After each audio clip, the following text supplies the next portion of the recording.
দুইটা সময় তওবা করে লাভ নাই। একটা হচ্ছে মৌতের যন্ত্রণা শুরু হয়ে গেলে, মৃত্যুর যন্ত্রণা শুরু হয়ে গেলে আগে পা থেকে শুরু হয়ে আস্তে আস্তে গলার দিকে আসে। হাদিসে যেমনটা এসেছে, সূরা ওয়াকিয়ার মধ্যেও আছে যে পায়ের দিক থেকে যন্ত্রণা শুরু হয়ে আস্তে আস্তে আস্তে আস্তে এই গলার দিকে আসে, এবং আত্মাটা গলার এখানে যখন চলে আসে, এখান থেকে মালাকুল মউত আত্মাটাকে নিয়ে চলে যায় এবং চোখ দিয়ে তাকিয়ে থাকে মানুষ।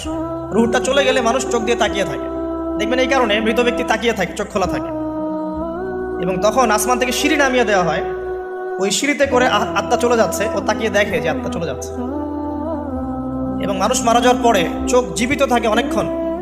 মেডিকেল সায়েন্স যারা পড়েছে তাদেরকে জিজ্ঞাসা করবে, মানুষ ডেড হয়ে গেলেও চোখ দেখবেন আরও কয়েক ঘন্টা, হয়তো আরও নির্দিষ্ট একটা সময় পর্যন্ত চোখটা কিন্তু জীবিত থাকে। এই জন্যে চোখ বন্ধ করে দিতে হয়। যাই হোক, যেটা বলছিলাম যে মৌতের যন্ত্রণা শুরু হয়ে গেলে তওবা করে লাভ নাই, তওবার দরজা বন্ধ। আর পশ্চিম দিক থেকে সূর্য উঠে গেলে তওবা করে লাভ নাই, তওবার দরজা বন্ধ।